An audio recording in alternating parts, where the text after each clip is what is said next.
तो एपिसोड की स्टार्टिंग में हमें बताया जाता है द डीमोनिक मुरिम अलायंस, जिसे डीमन पैलेस के नाम से भी जाना जाता है। हम देखते हैं यहाँ पर काफी सारे लोग इकट्ठा हुए होते हैं। वहीं पर सामने हम देखते हैं दो बंदों को जो कि इतने सारे लोगों को इकट्ठा हुआ देख उनमें से एक बंदा कहता है, अरे यार यहाँ पर तो काफी सारे लोग हैं। दूसरा बंदा कहता है, हाँ बिल्कुल ऐसा इसलिए क्योंकि वो कह रहे हैं वो किसी को भी एक्सेप्ट कर लेंगे, भले ही वो लोग किसी भी सेक्ट या किसी भी संप्रदाय के हों। अगर उनमें डीमोनिक मार्शल आर्ट सीखने की पोटेंशियल है तो वो उन्हें ले लेंगे। तो आखिर ऐसा कौन ही बेवकूफ होगा जो इस अपॉर्चुनिटी को मिस करेगा। पहला बंदा कहता, हाँ वैसे अगर मैं भी सच कहूँ तो अगर मैं भी छोटा होता तो मैं भी जरूर आवेदन करता। दूसरा बंदा कहता, हाँ वो तो ठीक है, पर आखिर वो बच्चा कौन है। वो हमारी एमसी को देखकर कहता है, जो कि इन सारे लोगों के बीच में खड़ा होता है। वो इसे देखकर कहता है, देखने में तो कोई अंडरटेकर लग रहा है, क्या कोई यहाँ पर मर गया है। पहला बंदा उसकी बातें सुनकर हंसते हुए कहता है, अरे यार तुम क्या कह रहे हो, अभी तक तो the 10 demon palace competition start भी नहीं हुआ है और तुम इसी वक्त से ये सारी बातें कर रहे हो। दूसरा बंदा कहता, हाँ वो तो ठीक है, मैं ये सारी बातें नहीं कर रहा, पर आखिर वो अंडरटेकर है कौन और वो यहाँ पर क्यों आया है। हम देखते हैं हमारी एमसी को, वो भी आसमान की तरफ देखते हुए कहता है, ग्रैंडफादर ये तो सिर्फ शुरुआत है। तो गाइस हाँ, इसी के साथ हमारी एमसी का नाम होता है बू इन सियोल, जिसे मैं शॉर्ट में खाली सियोल कहकर बुलाने वाला हूँ। एमसी बताता है, मेरे दादाजी उन्होंने मुझे बर्फ के मैदान में अकेला पाया था और मुझे अकेला पाने के बाद उन्होंने मुझे अडॉप्ट कर लिया और इसके बाद ये नाम भी मुझे उन्होंने ही दिया है। मैंने उनसे अंडरटेकर बनना सीखा, जो कि स्वयं भी एक अंडरटेकर थे। इसी के साथ मैं उन्हें स्विफ्ट स्वॉर्डमैनशिप स्टाइल में एक एक्सपर्ट भी मानता था। हालांकि एमसी और उसके ग्रैंडफादर एक अंडरटेकर का काम करते थे, इसीलिए उनसे काफी सारे लोग काफी ज्यादा नफरत भी करते थे। एमसी के ग्रैंडफादर ने उसे काफी सारी चीजें सिखा दी थी, जिससे वो केवल लाशों को देखकर उसके बारे में काफी कुछ जान जाता था। जैसे कि लाशों पर कट्स वगैरह देखकर वो ये बता सकता था कि आखिर स्वॉर्डमैनशिप के किस स्टाइल से इस पर अटैक किया गया है। इसीलिए उसके ग्रैंडफादर भी उससे कभी कभी कहते हैं, सियोल तुम सचमुच काफी ज्यादा टैलेंटेड हो, तुम सचमुच एक ऐसे अंडरटेकर हो जो कि हेवन से गिफ्ट किया गया है। एमसी भी ये सारी चीजें सीखते हुए अपने दादाजी के साथ खुश था। पर हाँ, ये खुशी तब तक ही थी जब तक कि वो दिन नहीं आया था, क्योंकि एक दिन हम अचानक से आधी रात को देखते हैं एमसी और उसके ग्रैंडफादर, जहाँ पर एमसी वो खिड़की के पास सो गया था और उसके ग्रैंडफादर भी वहाँ पर सोने वाले थे। पर तभी उनकी झोपड़ी के बगल से, जहाँ पर एक बांस का जंगल था, वहाँ से उन्हें काफी तेज आवाजें आने लगती है। एमसी के ग्रैंडफादर भी उन आवाजों को सुनते हैं और वो समझ जाते हैं कि आज यहाँ पर कुछ अनहोनी होने वाली है। ग्रैंडफादर भी इसके बाद कहते हैं, कुछ लोगों ने मेरे बारे में सही ही कहा है कि दयालु लोग मुझे इस दुनिया में कभी नहीं खोजते और जो लोग मुझे खोजते हैं वो लोग दयालु नहीं होते। इसके बाद उसके ग्रैंडफादर सियोल को वहाँ से जगाने लगते हैं। हालांकि सियोल वहाँ पर काफी ज्यादा गहरी नींदों में सोया हुआ था, इसलिए वो जल्दी वहाँ पर नहीं उठ रहा था। पर इसके बाद उसके ग्रैंडफादर उसे फाइनली वहाँ से जगा देते हैं। वो उसे जगाने के बाद कहते हैं, सियोल चलो एक खेल खेलते हैं कि कौन बेहतर तरीके से डेड का कॉस्प्ले कर सकता है। यानी आसान शब्दों में कहा जाए तो चलो ये देखते हैं कि बेहतर तरीके से कौन मरने का नाटक कर सकता है। सियोल भी अपने ग्रैंडफादर से अपनी आंखों को रगड़ते हुए कहता है, ग्रैंडफादर आखिर इतनी रात से। उसका ग्रैंडफादर कहते हैं, हाँ अगर तुमने इस बार अच्छा प्रदर्शन किया तो मैं तुम्हें कपड़े और स्वॉर्ड दिलाऊंगा जो तुम चाहते थे। ये चीज सुनने के बाद हमारी एमसी वहाँ पर काफी ज्यादा एक्साइटेड हो जाता है। वो कहता है, क्या सच में? ग्रैंडफादर कहते हैं, हाँ पर सियोल मेरी बात ध्यान से सुनो, जब तक कि सनराइज ना हो जाए यहाँ से बाहर मत निकलना। ये कहकर वो सियोल को एक ताबूत के अंदर बंद कर देते हैं। एमसी भी जब सुनता है कि उसे सनराइज तक यहाँ पर रहना है तो उसकी भी वैसी हालत खराब हो चुकी थी। इधर उसके ग्रैंडफादर भी सियोल को ताबूत में बंद कर और उसके बाद दरवाजा वगैरह बंद कर अपने स्वॉर्ड को लेकर वो जंगल की तरफ चल देते हैं। और जैसे वो अपने घर के थोड़ा सा आगे चलते हैं, वो अपने सामने एक बंदे को देखते हैं। वो उसे देखकर कहते हैं, तुमने अपने आप को किसी चूहे की तरह छिपा लिया है। वो बंदा कहता है, ओह ऐसा क्या। हम देखते हैं उस बंदे को जिसने अपनी बॉडी को पूरी तरह से कपड़ों से ढका हुआ था। वो कहता है, 7 ब्रांचेड डिमोनिक ब्लेड बू जिनियांग, मैंने ये नाम काफी समय से नहीं सुना। तुमने वाइज मास्टर का प्लेस भी छोड़ दिया, वो भी ऐसे घटिया काम से अपनी जीविका चलाने के लिए। ये कहकर वो अपने स्वॉर्ड से ग्रैंडफादर के ऊपर काफी तेज अटैक भी करता है। पर हालांकि ग्रैंडफादर उसके अटैक को काफी आसानी से ब्लॉक कर लेते हैं। ग्रैंडफादर कहते हैं, मैंने इस काम को चुना था लेकिन जीविका चलाने के लिए नहीं। वो बंदा भी ग्रैंडफादर की बातें सुनने के बाद वो कहता है, अगर जीविका चलाने के लिए नहीं तो भी मुझे इससे कोई भी फर्क नहीं पड़ता, क्योंकि आज तुम्हारा मरना तय है। क्योंकि गाइस अगर मैं सच कहूँ तो ग्रैंडफादर को ये बात भी पता थी कि वो इससे नहीं जी सकते, इसलिए वो इससे कहते हैं, मैं तुम्हें अपना जीवन दूंगा लेकिन यहाँ नहीं, चलो यहाँ से कहीं और चलते हैं, क्योंकि मैं नहीं चाहता कि निर्दोषों को चोट पहुंचे। वो बंदा भी बिना ऑब्जेक्शन के कहता, हाँ ठीक है चलो फिर यहाँ से कहीं और चलते हैं। ये कहकर वो वहाँ से आगे आगे चलने लगता है और चलते वक्त वो ग्रैंडफादर से कहता है, हम यहाँ से तो चल रहे हैं लेकिन यहाँ से भागने के बारे में सोचना भी मत। दूसरी तरफ हम एमसी को देखते हैं जो कि ताबूत में बंद था, पर कुछ देर के बाद वो फाइनली ताबूत का दरवाजा खोल देता है। दरवाजा खोलने के बाद वहाँ पर काफी ज्यादा रो रहा था और वो रोते हुए कहता है,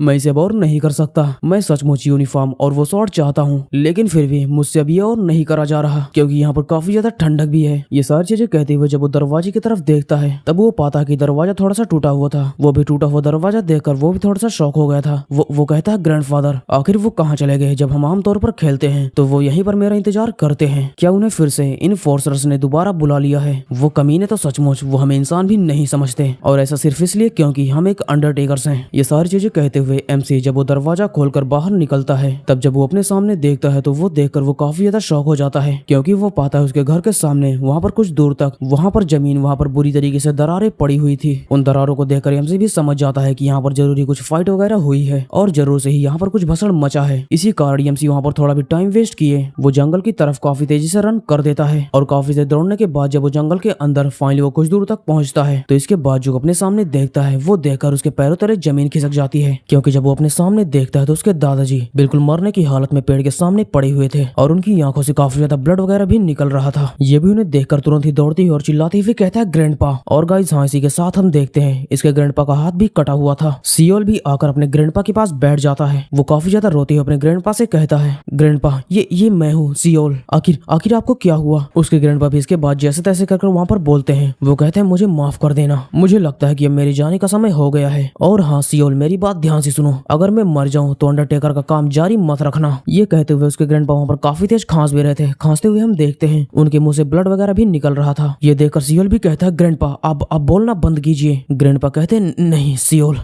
बारीकी से सुनो, कभी भी बदला लेने के बारे में सोचना भी मत। एमसी भी कहते हैं नहीं ग्रैंडपा, आप मुझे ऐसे छोड़कर नहीं जा सकते, मैं भी आपके साथ आना चाहूंगा। आप हमेशा से ही ये कहते थे कि यहाँ और हेल के बीच कोई भी अंतर नहीं है, तो मैं भी आपके साथ हेल में आना चाहूंगा क्योंकि मैं आपके बिना नहीं जी सकता। उसके ग्रैंडपा कहते हैं नहीं सियोल नहीं, मेरी बात फिर से ध्यान से सुनो, मेरी ये तुमसे आखिरी विनती है सियोल, यहाँ से दूर चले जाओ, जितना हो सके बहुत दूर, और कभी भी यहाँ पर दोबारा वापस मत आना। ये कहकर उसके ग्रैंडपा वहाँ पर बोलना भी बंद कर देते हैं और बोलना बंद करने के बाद वो एक साइड में झुकने लगते हैं। जब सियोल भी अपने हाथ को उनके कंधे के नीचे लगाता है ताकि उन्हें झुकने से रोक सके, तो उसके दादाजी अचानक से जमीन पर धड़ाम से गिर जाते हैं। और गाइस ऐसा इसलिए क्योंकि उसके ग्रैंडपा का हाथ ही नहीं था, यानी उसके ग्रैंडपा के हाथ को भी ब्रूटली काट दिया गया था। सियोल भी मानो इस मोमेंट पर बिल्कुल पागल हो चुका था। वो अपने हाथ को देखता जिसमें ब्लड लगा हुआ था, वो कहता है ग्रैंडपा। दूसरी साइड वो देखता है जमीन पर उसके ग्रैंडपा वो बेजान पड़े हुए थे। वो भी उन्हें देखकर अपनी आंख से लगातार आंसू बहाया जा रहा था। पर गाइस इसके बाद वो अचानक से रोना बिल्कुल बंद कर देता है। इसके बाद सीन यहाँ पर शिफ्ट होता है। सीन शिफ्ट होने के बाद हम देखते हैं वो अपने ग्रैंडफादर को लेकर अपने घर पर आ चुका था और वो उन्हें एक चटाई पर लिटाए हुए था। साथ में उनके कटे हुए हाथों को भी उनके बॉडी के पास अरेंज कर रख देता है। वो अपने फादर के गालों को टच करते हुए कहता है आपने मुझसे बदला न लेने के लिए कहा था, मुझे पता है कि ये मेरी सुरक्षा के लिए था, है ना, लेकिन मैं आपसे बता दूं मैं ये नहीं कर सकता,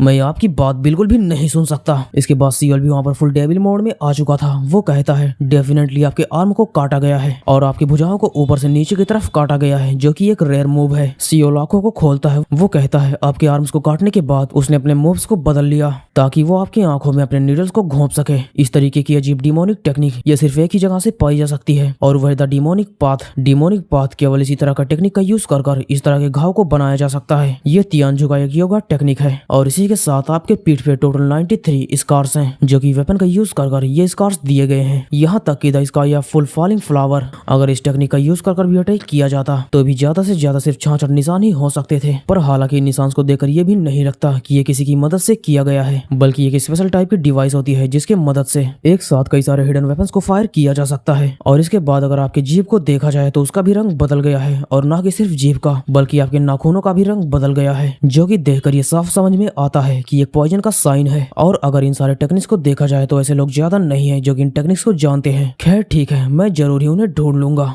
ग्रैंडफादर आप चिंता मत कीजिए, मैं उन्हें ढूंढ लूंगा, मैं उन्हें जरूर ढूंढूंगा और उन्हें काफी ज्यादा बुरी मौत मारूंगा। इसके बाद गाइस यहाँ पर सीन यहाँ पर शिफ्ट होता है। सीन शिफ्ट होने के बाद हम सियोल को देखते हैं। वो एक जगह पर आ गया था और गाइस ये वही जगह है जहाँ पर हमने स्टार्टिंग में देखा था, जहाँ पर काफी सारे लोग इकट्ठा थे। यहाँ आने के बाद सियोल उन दोनों लोगों के पास चला जाता है ताकि वो यहाँ पर होने वाले डिमोनिक पाथ कंपटीशन में पार्टिसिपेट कर पाए। यहाँ पर जब सियोल आया था तो उसे देखकर वो पहला बंदा कहता है तुम यहाँ आकर इस कंपटीशन में पार्टिसिपेट कर रहे हो।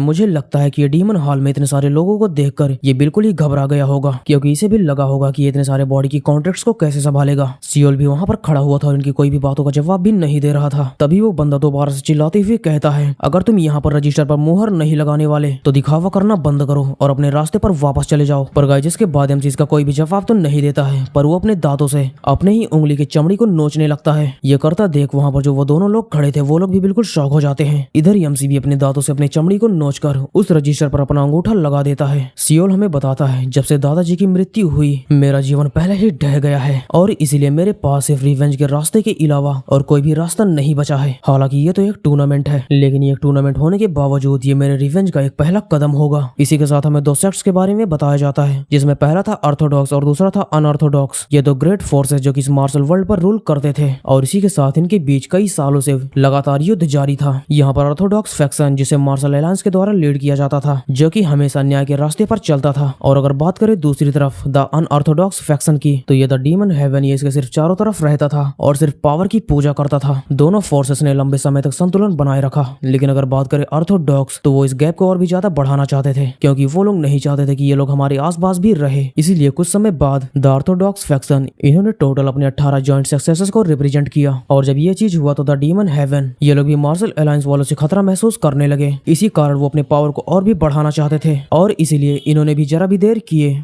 द 10 डीमन सक्सेसर इस प्लान को एग्जीक्यूट कर दिया। उन्होंने कहा कि हमें 10 ऐसे लोग चाहिए जिनके अंदर हमारी मार्शल आर्ट सीखने की पोटेंशियल हो। और हाँ, इस चीज के लिए से कोई भी फर्क नहीं पड़ता कि वो किस सेक्ट से हैं, यानी वो किसी भी सेक्ट, किसी भी संप्रदाय या कहीं से भी हो सकते हैं। अगर उनके अंदर पोटेंशियल है कि वो डीमन मार्शल आर्ट टेक्निक्स को सीख सकते हैं तो हम उन्हें एक्सेप्ट करेंगे। क्योंकि गाइस अगर मैं सच कहूँ तो इनका मेन उद्देश्य ये था कि इन्हें अपनी मार्शल आर्ट टेक्निक्स को जिंदा रखना है, यानी वो विलुप्त ना हो। यही कारण था कि यहाँ पर काफी सारे लोग आए थे जो कि अलग अलग सेक्ट से थे। तो गाइस हाँ, इसी के साथ अब हम देखते हैं प्रेजेंट को। यहाँ पर कई सारे लोग इकट्ठा हुए होते हैं और वहीं बीच में हमारे एमसी भी खड़ा होता है। वो इन सारे लोगों को देखकर कहता है, ये सारे लोग मुझे अनयूजुअल फीलिंग देते हैं। तो क्या इनमें से हांगसू से संबंधित कोई व्यक्ति हो सकता है जिसने कि मेरे ग्रैंडफादर को मारा है? हांगसू निश्चित रूप से ये आदमी ये काफी ज्यादा पावरफुल मास्टर है। इसकी पावर इतनी ज्यादा है कि कई सारे लोग ये भी कहते हैं कि इसकी पावर नापने योग्य है ही नहीं। इसका मतलब ये है कि मुझे भी उससे बदला लेने के लिए मुझे भी एक मास्टर बनना होगा। लेकिन अगर मेरी करंट की अवस्था देखी जाए, यानी ना मैं किसी सेक्ट से हूँ ना मुझे कोई मार्शल आर्ट टेक्निक्स आती है, तो इस अवस्था को लेकर बिकम अ डीमन सक्सेसर ये मेरे लिए काफी ज्यादा मुश्किल हो सकता है। लेकिन शीघ्रता से मजबूत बनने का मेरे पास सिर्फ एक ही रास्ता है और वो है यही। ये सारे लोग वहाँ पर खड़े हुए थे, तब तक हम उधर दूसरी साइड देखते हैं। वहाँ पर एक बंदा जो कि एक बुढ़ा टाइप का लग रहा था, पर इसके बावजूद वो काफी ज्यादा हट्टा कट्टा था। वो यहाँ पर आ जाता है। यहाँ आने के बाद वो कहता है, मैं यहाँ का चीफ इंस्ट्रक्टर हूँ और मेरा नाम है ह्यू क्रियोन, जिसे मैं खाली क्रियोन कहकर बुलाने वाला हूँ। वो सारे लोग भी क्रियोन को देखकर कहते हैं, क्या चीफ इंस्ट्रक्टर, आखिर वो यहाँ पर क्यों आए हैं? और सचमुच इनकी ये गोल्डन आर्म और इनकी ये ब्लड आई ये सचमुच नेक्स्ट लेवल की है। ये केवल देखने में ही डेविल वाली फीलिंग देती है। इसी के साथ क्रियोन इन सबसे चिल्लाते हुए कहते हैं, डिमोनिक पाथ के द ग्रेट सक्सेसर्स को चयन करने की जगह है, लेकिन हाँ, सक्सेसर यहाँ पर केवल वही बन सकता है जो कि मेन हाल के द्वारा तैयार किए सारे गेट से पास हो सकेगा। गाइस मैं तुम्हें आसान शब्दों में बताऊं तो केवल वही यहाँ का सक्सेसर बन सकता है जो कि यहाँ के सारे टेस्ट को पास करेगा। क्रियोन कहते हैं, तो फिर ठीक है, सभी लोग तैयार हो जाओ। हम पहले टेस्ट में the master of the demon heaven वो यहाँ पर मौजूद सारे लोगों के मसल और बोन्स को चेक करेंगे और इसी के आधार पर तुम्हें नेक्स्ट गेट पर भेज दिया जाएगा। इनकी बातें सुनकर वहाँ पर मौजूद कई सारे लोगों को कुछ भी आपत्ति नहीं थी, लेकिन वहीं पर कुछ लोग चिल्लाते हुए कहते, नहीं रुको, ये बकवास है। बेहतर होगा कि यहाँ पर एक मार्शल आर्ट आयोजित किया जाए, क्योंकि सिर्फ किसी की मसल और उसकी हड्डियों का जांच कर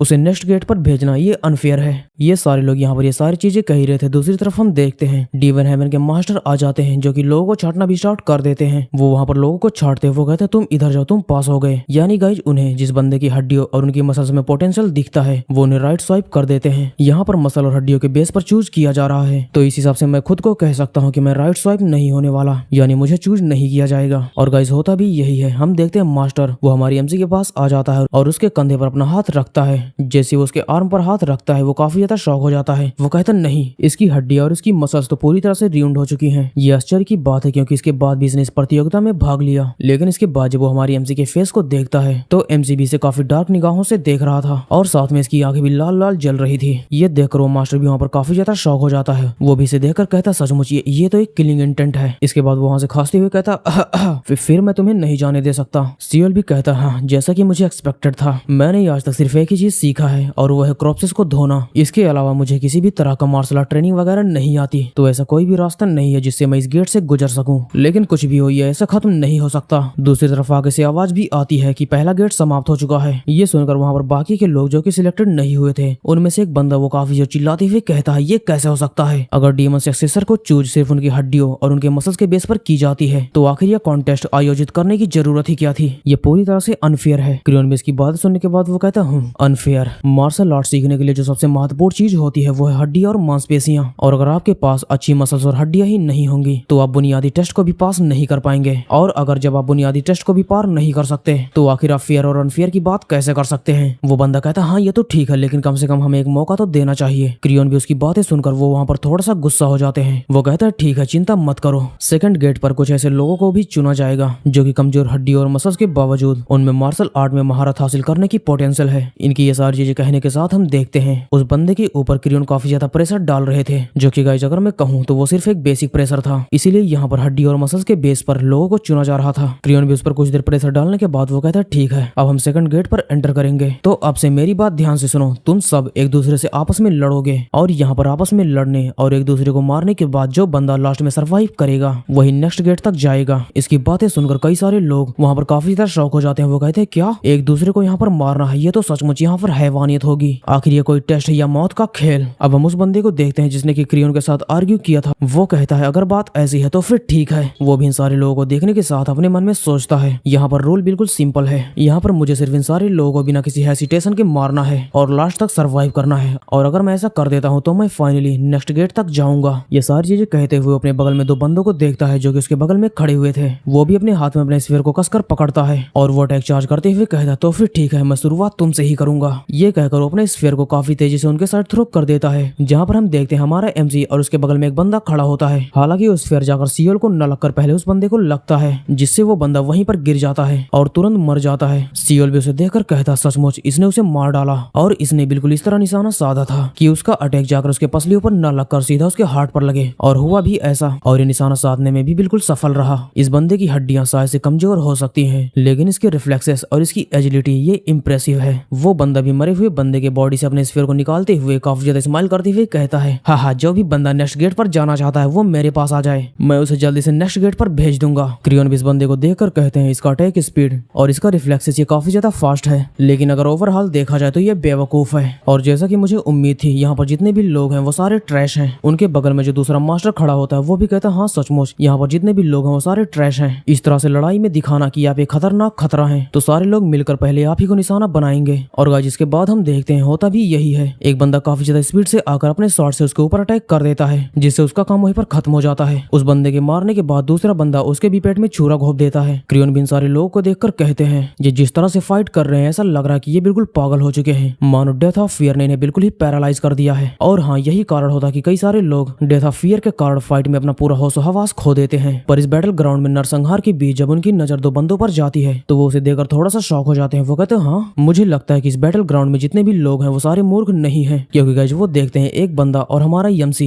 वो फाइट से दूर एक किनारे पर खड़े हुए थे। इन दोनों को छोड़कर वहाँ पर बाकी के जितने भी लोग थे वो एक दूसरे को मारे जा रहे थे। वो लगातार नरसंहार में लगे हुए थे। सीओल भी इन सारे लोगों को देखकर कहता है बेवकूफ, सचमुच ये सारे लोग कितने ज्यादा बेवकूफ हैं। फियर ऑफ डेथ के कारण ये अपनी विवेक बुद्धि खो चुके हैं। क्रियोन ने फाइट स्टार्ट होने से पहले उन्होंने कहा था नेक्स्ट स्टेज पर वही जाएगा जो कि लास्ट तक जीवित रहेगा, यानी नेक्स्ट स्टेज तक जाने की कुंजी यहाँ पर एक दूसरे को मारना नहीं बल्कि यहाँ पर सर्वाइव करना है। अगर आप शांत रहें तो आप स्पष्ट रूप से सोच सकते हैं और आप सफल हो सकते हैं। इसलिए मैं निश्चित रूप से सर्वाइव करूंगा क्योंकि मैं यहाँ पर कामली सोच सकता हूँ। ये सारी चीजें कहते हुए हम देखते हैं सीओल को, वो वहाँ पर जो क्रॉप्सेस पड़े हुए थे उन सबको एनालाइज कर रहा था। उसे एनालाइज करता देख वहाँ पर एक बंदा जिसने की काफी सारे लोगों को मार दिया था, वो उसे देखकर कहता हूँ आखिर वो आदमी कौन है और वो वहाँ पर कर क्या रहा है। लगता है ये काफी समय से इन लोगों के पीछे छुपा हुआ था। इधर हम सीओल को देखते हैं, वो भी क्रॉप्सेस को उठाकर उसके हाथों को देखकर कहता है पतले लेकिन लगातार शॉट के निशान है। इसका मतलब ये है कि ये लास्ट सिर्फ डैगर टेक्निक से लगातार इस पर अटैक किया गया है। इधर हम देखते हैं इस बंदे को, वो भी अपनी वेपन से सीओल के ऊपर काफी तेज अटैक करते हुए कहता है मैं तुम्हें मार डालूंगा। इधर से उसका वेपन एमसी के ऊपर बिल्कुल काफी तेज अटैक करने ही वाला था, पर एमसी उसने अपने पीठ पर एक वुडन बॉक्स पहना हुआ था और वो अपने उस वुडन बॉक्स को लेकर उसके अटैक के साइड घूम जाता है, जिससे उसका वेपन जाकर उसके वुडन बॉक्स से टकराता है। हालांकि उसके वेपन के इसके वुडन बॉक्स से टकराने से उसका वुडन बॉक्स वो पूरी तरह से डिस्ट्रॉय हो जाता है, लेकिन फिर भी एमसी हमारा बिल्कुल सेफ बच जाता है, उसको कुछ भी नहीं होता है। वो बंदा जिसने सीएल के ऊपर अटैक किया था वो भी कहता है हाँ एक बॉक्स, क्या तुम किसी प्रकार के अंतिम संस्कार वाले व्यक्ति हो। पर इसके बाद हम देखते हैं एमसी उसकी बात का कोई भी जवाब नहीं देता है, बल्कि वो अपने बक्से में से कुछ सामानों को इकट्ठा रख लेता है, जिसमें से पहला था एक खंजर और दूसरा था एक लेटर। और गाइस हाँ, ये लेटर एक हैप्पी बर्थडे का लेटर था जो कि सीएल को उसके दादाजी ने दिया था। वो भी इन सारे लेटर्स वगैरह को देखने के बाद वो बिल्कुल डेविल वाली निगाहों से उस बंदे को देखने लगता है। इधर से ये भी अपनी जंजीर वाली वेपन को लेकर उसके ऊपर अटैक करने की कोशिश करता है। अटैक करते हुए वो कहता है चलो फिर अब की बार बच के दिखाओ। पर गाइस वो अपने वेपन का यूज कर हमारी एमसी के ऊपर अटैक कर पाता। इससे पहले उसके पीछे वो दूसरा बंदा आ जाता है जो कि एमसी के साथ बिल्कुल कामली खड़ा हुआ था।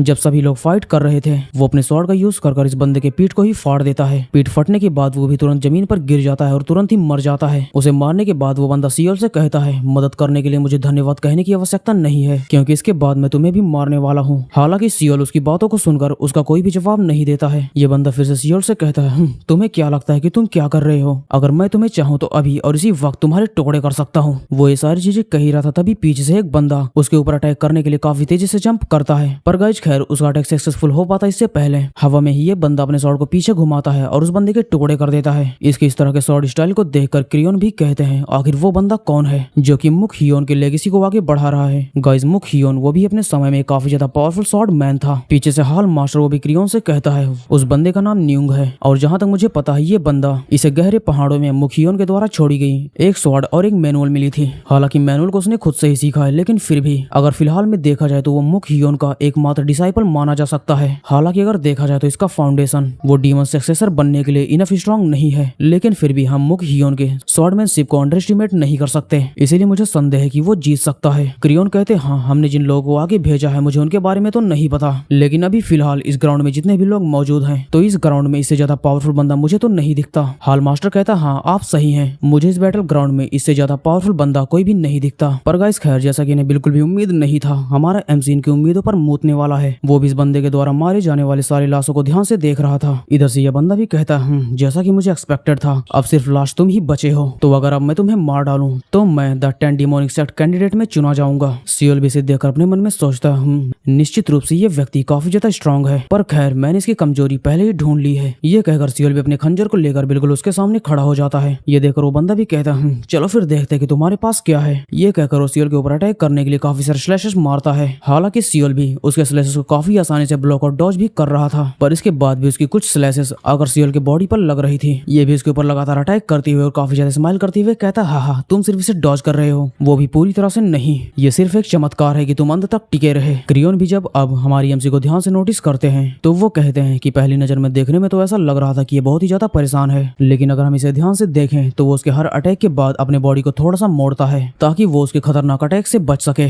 क्रियोन के बगल में जो दूसरा हॉल मास्टर खड़ा होता है वो भी सियोल को देखकर वो काफी ज्यादा शॉक हो जाता है। वो कहता नहीं, क्या उसने न्यूंग के अटैक्स को देखकर और उन लाशों को एनालाइज कर उसने इसके अटैक के पैटर्न को याद कर लिया, और अगर ऐसा है तो इस बंदे के अंदर तो सचमुच ऑब्जर्वेशन की इनक्रेडिबल पावर्स हैं। सियोल भी इसे थोड़ी देर फाइट वगैरह करने और इसके अटैक्स को डॉज वगैरह करने के बाद वो कहता है तुम सचमुच काफी ज्यादा दयनीय स्थिति में हो, क्योंकि तुमने मेरे ऊपर इतने सारे अटैक्स किए लेकिन इसके बाद भी तुम सिर्फ केवल मेरे मांस के टुकड़े को ही काट पाए। हाल मास्टर फिर से उसे देखकर कहता है नहीं, वो उसे उकसा रहा है। ये सच है कि वो हमलों से अच्छी तरह से बच रहा था, लेकिन अगर उस बंदे का एक भी अटैक इस बंदे के ऊपर सक्सेसफुल हो गया तो मामला यहाँ पर पूरी तरह से डिफरेंट हो जाएगा। लेकिन हालांकि इस सिचुएशन में प्रॉपर अटैक करना ये काफी ज्यादा टफ है। इधर ये बंदा भी कहता है मैं तुम्हें थोड़ा और जीने देना चाहता था, लेकिन इतना अहंकार, मुझे लगता है कि मुझे तुम्हें इतनी ज्यादा अहंकार के साथ और भी ज्यादा नहीं जीने देना चाहिए। तो फिर ठीक है, अगर तुम्हारी यही इच्छा है तो फिर मरो। ये कहते हुए वो वहां पर काफी तेज अटैक चार्ज करते हुए सियोल के ऊपर अटैक करने की कोशिश करता है। इधर सियोल भी उसके अटैक को अपनी तरफ आता देख वो सोचता है कि फाइनली मेरे पास सिर्फ एक मौका है और मैं किसी भी हालत में इस मौके को नहीं गवा सकता। लाशों की जांच करते हुए मैंने इसके बारे में कुछ चीजें नोटिस की। इसने जितने भी बंदों को मारा है इसके सारे अटैक्स उन बंदों के इंपॉर्टेंट पॉइंट्स को निशाना बनाते हैं, जिनमें विशेष रूप से उनका हार्ट और हेड है। यही कारण है कि जब ये किसी भी बंदे के ऊपर अपने किलिंग इंटेंट से अटैक करता है तो वो ज्यादातर उस बंदे के ऊपरी भाग को निशाना बनाता है। यानी इस स्थिति में अगर कोई भी बंदा उसके अटैक के सामने से बैठ जाए तो उसके अटैक से काफी आसानी से बच सकता है। और हम देखते हैं सियोल भी यही करता है। वो उसके काफी ज्यादा पावरफुल अटैक के सामने वो अचानक से वहां पर बैठ जाता है, जिससे उसका वो अटैक जो कि अपोनेंट को एक ही बार में फाड़ने का क्षमता रखता है वो डॉज हो जाता है। और जब फाइनली सियोल ने उसके अटैक को डॉज कर दिया था तो उसे वहां पर मिलता है एक मौका इस कमीने को मारने का। इस मोमेंट पर सियोल भी अपने कुछ पास्ट लाइफ मेमोरीज को भी इमेजिन करने लगता है। वो कहते हैं सियोल बिल्कुल यहाँ गर्दन के पास ऐसी काफी सारी नर्व्स होती हैं जो कि काफी ज्यादा सेंसिटिव होती हैं। यहाँ तक कि बड़े बड़े मार्शल आर्टिस्ट जो कि अपनी पूरी बॉडी को लोहा लाट कर लेते हैं वो भी अपने इस एरिया के नर्व्स को ट्रेन नहीं कर पाते। और ऐसा इसलिए क्योंकि इस चीज को ट्रेन करना यहाँ तक कि मास्टर्स के लिए ये भी काफी ज्यादा कठिन हो जाता है। यही कारण है कि यहाँ तक कि अगर कोई छोटा सा भी बच्चा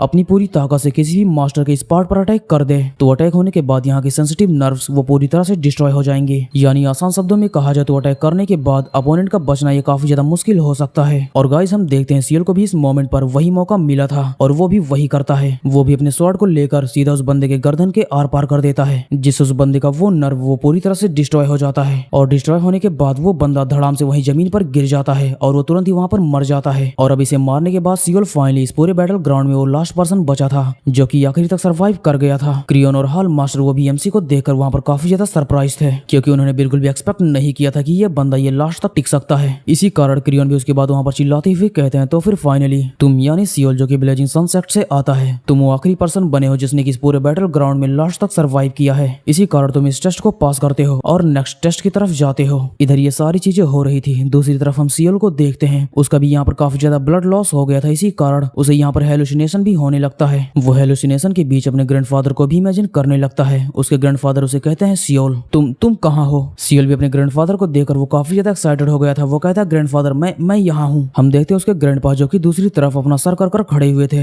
वो कहते हैं सियोल बेटा मैं तुम्हें नहीं देख पा रहा। सियोल भी कहता है क्या ग्रैंडपा आप क्या कह रहे हैं। इसके बाद उसके ग्रैंडपा उसे पीछे मुड़कर देखते हैं और बिल्कुल डेविल की तरह कहते हैं हाँ बेटा मैं तुम्हें नहीं देख सकता। गाइस हम देखते हैं इसके ग्रैंडपा काफी ज्यादा डरावने लग रहे थे और उनकी आंखों से काफी ज्यादा ब्लड वगैरह भी निकल रहा था। और हाँ इनकी आंखों के बीच इनकी आंखें थी ही नहीं। सियोल भी ये देखकर लिटरली वहाँ पर काफी ज्यादा शॉक हो गया था। इसी कारण वो वहाँ पर बेहोश भी हो जाता है। इसके बाद सीन यहाँ पर शिफ्ट होता है। सीन शिफ्ट होने के बाद हम सियोल को देखते हैं। हम देखते हैं सियोल को जब वो अपनी आंखें खोलता है तो वो खुद को एक शिप में पाता है जो कि शिप में बैठकर अगले टेस्ट के लिए एक दूसरी जगह पर जा रहा था। इसके बाद सियोल भी अपने सर पर हाथ रख लेता है। वो कहता है ऐसा लगता है कि मैं बेहोश हो गया था, शायद ऐसा इसलिए क्योंकि बैटल ग्राउंड में मेरा काफी ज्यादा ब्लड लॉस हो गया था। खैर फिर भी इस वक्त मैं खुद को यहाँ पर काफी ज्यादा अच्छा फील कर पा रहा हूँ, शायद ऐसा इसलिए क्योंकि मुझे यहाँ पर लाने के बाद मुझे हील कर दिया गया होगा, क्योंकि वैसे भी डीमन हेवन सेक्ट में काफी अच्छे हीलर्स हैं। खैर जो भी हो, वैसे यहाँ पर जितने भी लोग हैं जो कि मुझे घूर घूर कर देख रहे हैं, वैसे इन सारे लोगों का चेहरा मुझे काफी ज्यादा जाना पहचाना लग रहा है। शायद ऐसा इसलिए क्योंकि ये सारे लोग वही हैं जिन्होंने की पहले टेस्ट को पास किया था। यहाँ पर ये सारी चीजें होने के साथ शिप के ऊपर का दरवाजा अचानक से खोलकर एक बंदा वहाँ पर आता है। वो सारे लोगों से कहता है ओए यहाँ पर जितने भी लोग हैं सारे लोग मेरी बात ध्यान से सुनो, सभी लोग टेस्ट के लिए तैयार हो जाओ। और हाँ दूसरे टेस्ट का नाम है द हेल पाथ। इधर हम दूसरी तरफ शिप को देखते हैं, वो भी फाइनली अपने डेस्टिनेशन पर पहुंच चुका था। डेस्टिनेशन पर पहुंचने के बाद वो बंदा भी शिप से नीचे जंप करता है और जंप करने के बाद नीचे वो वहाँ पर पहुंच जाता है। नीचे पहुंचने के बाद वो सारे लोगों से भी कहता है कि मुझे फॉलो करो। इसके बाद वहाँ पर सारे लोग बिना ऑब्जेक्शन के उसे फॉलो करने लगते हैं, क्योंकि गाइज वैसे भी वो यहाँ का हाल मास्टर है तो उसकी बात तो माननी ही पड़ेगी। और फिर फॉलो वगैरह करने के बाद हम देखते हैं वो लोग फाइनली एक जगह पर पहुंच गए थे। हाल मास्टर भी यहाँ पहुंचने के बाद अपने हाथों से चट्टानों की तरफ पॉइंट करते हुए सबको कहता है यहाँ इन चट्टानों में ध्यान से देखो, यहाँ पर काफी सारी गुफाएं हैं और जब तक तुम यहाँ पर रहोगे यही पतली गुफाएं तुम्हारा आवास होगा। यानी आसान शब्दों में कहा जाए तो तुम्हें इन्हीं पतली गुफाओं में रहना है। इसी के साथ तुम्हें यहाँ आने से पहले जो कपड़े वगैरह दिए गए थे उसे भी पहन लो, क्योंकि ट्रेनिंग के दौरान तुम्हें वही कपड़े पहनने हैं। तो फिर ठीक है, अपना चुनाव जल्दी करो क्योंकि ये तुम्हारे हाथों में है कि तुम्हें कौन सा गुफा चुनना है। यानी तुम किसी भी गुफा को चुन सकते हो। उसके ये भाषण वगैरह देने के बाद जब सारे लोग वहाँ अपने आसपास की गुफाओं को देखते हैं तो वो काफी ज्यादा पतले थे। इसी के साथ हम सियोल के बगल में खड़े एक लड़के और एक लड़की को देखते हैं जो कि आपस में फाइट वगैरह भी कर रहे थे। लड़की कहती नहीं मैंने इसे पहले चुना था। लड़का कहता हाँ तुम्हारे बाप का है, इसे पहले मैंने चुना था और ये गुफा मेरा है। ये दोनों वहाँ पर गुफा को लेकर झगड़ा कर रहे थे, तभी वहाँ पर एक दूसरा बंदा भी आ जाता है। वो इन दोनों से कहता है तुम्हें यहाँ पर झगड़ा वगैरह करने की जरूरत नहीं है, क्योंकि वैसे भी यहाँ पर एक दो नहीं बल्कि यहाँ पर कई सारी गुफाएं हैं और सारी गुफाएं एक से बढ़कर एक हैं, तो तुम दूसरी गुफाओं को भी चुन सकते हो। जरूरी नहीं कि एक ही गुफा को लेकर आपस में कट मर जाओ। सियोल भी सारे लोगों की बातें सुनकर वो अपने मन में कहता है इन बेवकूफों को कुछ भी अंदाजा नहीं है कि कौन सा गुफा बेहतर हो सकता है और कौन सा नहीं। ये बेवकूफ और इनके साथ यहाँ पर जितने भी लोग हैं वो सारे लोग यहाँ पर सिर्फ गुफाओं को बाहर से देखकर उसे जज कर रहे हैं। इन सब में किसी के पास सेंस ऑफ अर्जेंसी नाम की चीज तो है ही नहीं। ये सारी चीजें कहने के साथ सियोल जब इन लोगों को थोड़ा सा ध्यान से देखता है तो वो पाता है कि इन्होंने काफी ज्यादा एक्सपेंसिव क्लॉथ्स भी पहन रखे हैं। इसका मतलब ये है कि ये कोई नॉर्मल फैमिली से नहीं है बल्कि ये नोबल फैमिली से हैं, और चूंकि ये लोग नोबल फैमिली से हैं तो इनके लिए ट्रीटमेंट यहाँ पर थोड़ा सा डिफरेंट होगा। सियोल के सारी चीज सोचने के साथ उसके पीछे अचानक से हाल मास्टर भी आ जाता है। पीछे आने के बाद वो कहता है बच्चे क्या तुम अभी भी डिसाइड नहीं कर पा रहे, तुम तो सचमुच बाकियों से काफी ज्यादा धीमे हो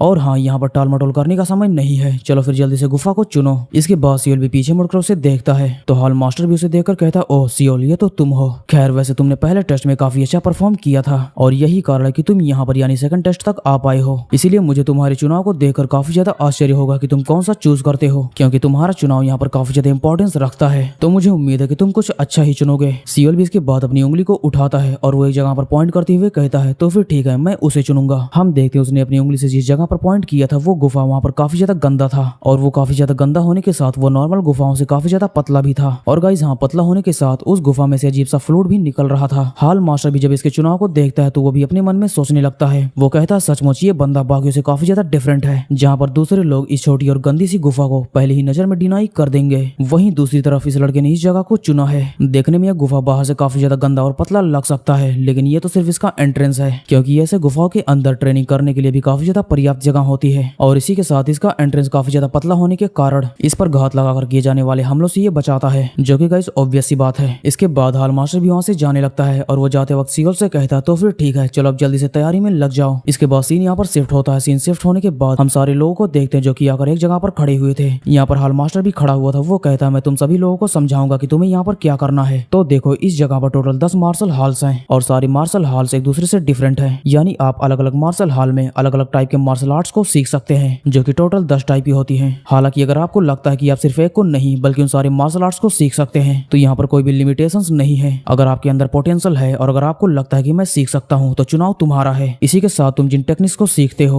उसे एक दूसरे के साथ या अकेले भी प्रैक्टिस कर सकते हो। आसान शब्दों में कहा जाए तो तुम यहाँ पर बिल्कुल फ्री हो। तुम्हारी जो मर्जी कहे तुम यहाँ पर वो कर सकते हो। जहाँ सारे लोग हाल मास्टर की बातें सुनकर काफी ज्यादा एक्साइटेड हो रहे थे वहीं पर सियोल इस पूरी सिचुएशन को काफी ध्यान से ऑब्जर्व कर रहा था। वो अपने मन में कहता है अजीब, ये चेक पॉइंट जिन लोगों के द्वारा बनाया गया था उन्होंने इसे हेल में बदल दिया और इसीलिए जहाँ तक मुझे अंदाजा है वो हमें यहाँ पर शांतिपूर्वक ट्रेन नहीं करने देंगे। दूसरी तरफ हम बाकी सारे लोगों को देखते हैं वो भी आपस में काफी ज्यादा बात कर रहे थे। वो कहते हैं हाँ अब मुझे कहाँ जाना चाहिए। उन्हीं में से काफी सारे लोग ये भी कहते हैं बेशक हम फायर स्टॉर्म स्वॉर्ड हॉल में जाएंगे क्योंकि मैंने सुना कि वो हॉल यहाँ का सबसे ज्यादा स्ट्रॉन्गेस्ट है। हाल मास्टर चिल्लाते हुए कहता है जल्दी करो, यहाँ पर ज्यादा समय मत लगाओ। सियोल भी सारे लोगों को देखकर कहता है अधिकांश लोग ये एक ही स्थान पर जा रहे हैं और वो जगह है फायर स्टॉर्म स्वॉर्ड हॉल। हालांकि ये बात सही है, अगर आप बेस्ट मार्शल आर्ट्स को सीखते हैं तो डेफिनेटली इससे आपको काफी ज्यादा मदद मिलेगी। लेकिन मेरे पास पहले से ही सीखी हुई कोई भी टेक्निक नहीं है, इसीलिए मुझे अभी एडवांस टेक्निक्स को सीखने की आवश्यकता नहीं है क्योंकि मेरे लिए यहाँ पर सबसे ज्यादा इंपॉर्टेंट ये है कि मैं बेसिक मार्शल आर्ट्स को सीखूं। ये कहकर सियोल इन सबके बिल्कुल अपोजिट एक दूसरे मार्शल हॉल की तरफ चल देता है। जहाँ बाकी के मार्शल हॉल्स वो देखने में काफी ज्यादा तगड़े लगते हैं वहीं पर यह मार्शल हॉल वो देखने में एक झोपड़पट्टी लगता है। सियोल भी इस मार्शल हॉल को देखता है जो कि झोपड़पट्टी होने के साथ वो कई जगह से डैमेज भी था। वो भी इसे देखकर कहता है क्या सच मुझे कोई मार्शल हॉल है या कुछ और। अब सियोल हमें बताता है नंग्या पवेलियन। गाइज हाँ, इस मार्शल हॉल का नाम है नंग्या पवेलियन। इस मार्शल हॉल के बारे में सियोल के ग्रैंडफादर ने उसे काफी अच्छी तरीके से बताया हुआ था। ये बाकी मार्शल हॉल के बीच सबसे ज्यादा गिरा हुआ हॉल है, लेकिन हालांकि इसने 10 ग्रेट मार्शल हॉल्स के बीच अपना प्लेस बरकरार रखा है क्योंकि इतिहास में इसने कई सारे टॉप फाइटर्स को प्रोड्यूस किया है।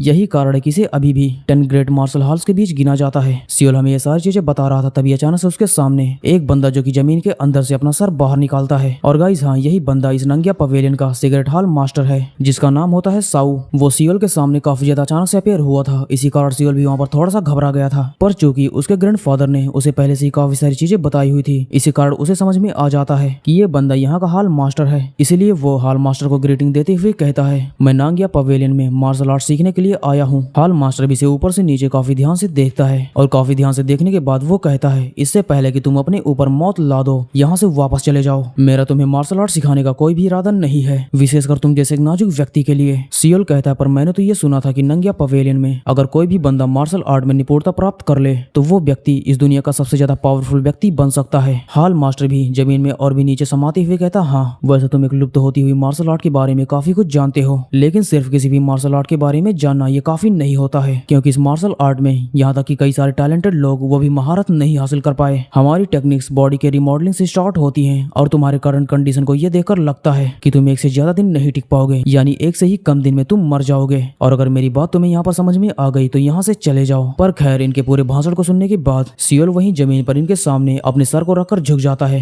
हॉल मास्टर भी ये देखकर कहता है बच्चे तुम क्या कर रहे हो। सियोल इनका जवाब देते हुए कहता है क्योंकि आप एक मास्टर के रूप में मुझे इतनी सारी अच्छी अच्छी बातें बता रहे हैं तो एक डिसाइपल के रूप में मेरा भी ये कर्तव्य बनता है कि मैं आपके सामने झुक जाऊं। मास्टर इसकी हरकतें देखकर कहता है क्या ये बेवकूफ पागल हो गया है। इसके बाद वो वहाँ पर अपने मन में कुछ देर तक सोचते हैं। हालांकि मास्टर सियोल को सिखाना तो नहीं चाहते थे पर इसके बाद वो कहते हैं तो फिर ठीक है मैं तुम्हें सिखाऊंगा, लेकिन हाँ इसके अलावा कुछ और गलतफहमी मत पालना, मैं तुम्हें सिर्फ इसलिए सिखा रहा हूँ क्योंकि डिमोनिक हॉल का ऑर्डर है। हम देखते हैं ये कहते हुए हॉल मास्टर भी वहाँ जमीन से निकलने लगते हैं। निकलने के बाद वो सियोल से अपना परिचय देते हुए कहते हैं मैं नंग्या पवेलियन सिगरेट हॉल का मास्टर हूँ और मेरा नाम है साउ, पर वैसे अब से तुम मुझे मास्टर कहकर बुला सकते हो। उनके परिचय देने के बाद सियोल भी वहाँ पर अपना परिचय देने लगता है। वो कहता है मेरा नाम सियोल है, पर वो अपना पूरा परिचय दे पाता इससे पहले मास्टर उसके सामने अपने हाथ को उठा देते हैं और उसे रोक देते हैं। वो कहते हैं तुम्हें अपना परिचय देने की जरूरत नहीं है, तुम मेरे लिए सिर्फ ट्रेनिंग नंबर 1 हो, क्योंकि इन सारी चीजों में बकवास ना कर चलो सीधे ट्रेनिंग को स्टार्ट करते हैं। ये कहकर वो अपने दोनों उंगलियों को सियोल के साइड उठा लेते हैं और अपनी उंगलियों को उठाने के बाद हम देखते हैं वो सियोल की आंखों पर कुछ मैजिक वगैरह करते हैं जिससे सियोल के चारों तरफ बिल्कुल अंधेरा हो जाता है और वो एकदम से ही डार्कनेस में पहुंच जाता है। उसे अपने चारों तरफ कुछ भी दिखाई नहीं दे रहा था क्योंकि इस मैजिक के बाद मानो सियोल बिल्कुल अंधा हो गया था। मास्टर भी उससे कहते हैं तुम्हें चिंता करने की जरूरत नहीं है, मैंने सिर्फ टेम्पोररी तुम्हारे विजन को सील्ड कर दिया है, यानी आसान शब्दों में कहा जाए तो तुम्हें टेम्पोररी ब्लाइंड कर दिया है। क्योंकि किसी भी मार्शल आर्ट टेक्निक को सीखने और उसमें आगे बढ़ने के लिए आपकी सेंसेस और आपकी रिफ्लेक्सेस ये दोनों चीज काफी ज्यादा अच्छी होनी चाहिए और इसलिए ये भी एक मार्शल आर्ट टेक्निक है। है जो कि आपके सभी टाइप के सेंसेस को मैक्सिमाइज कर देता है। अगर आपने इसमें महारत हासिल कर ली तो आपकी रिफ्लेक्सेस वो बिल्कुल एक बीच की तरह हो जाएंगी। हालांकि जहां दूसरी तरफ बाकी के सारे मार्शल आर्ट हॉल्स में मास्टर्स खुद ही ज्यादातर टेक्निकों को सिखाते हैं, वही हमारे स्कूल की ये टेक्निक ये बाकी टेक्निक्स के अपोजिट ये आपके मास्टर्स पर नहीं बल्कि आपके आत्मज्ञान पर निर्भर करता है। यानी आप अपनी आसपास की चीजों को जितना ज्यादा ऑब्जर्व करेंगे और उसके बेस पर आप एक्शन लेंगे तो इस चीज की मदद से आप जल्द ही अपने मार्शल आर्ट्स में महारत हासिल कर सकते हैं। यही कारण है कि पिछले कुछ सालों में इन टेक्निक्स में मास्टर करने वाले लोगों की संख्या काफी ज्यादा कम हो गई है। हालांकि यदि इसमें आप एक बार महारत हासिल करने में कामयाब हो जाते हैं तो उसके बाद लिटरली आपको जो सेंसेस मिलेंगी उसकी तुलना एक जंगली बीस्ट से की जा सकती है।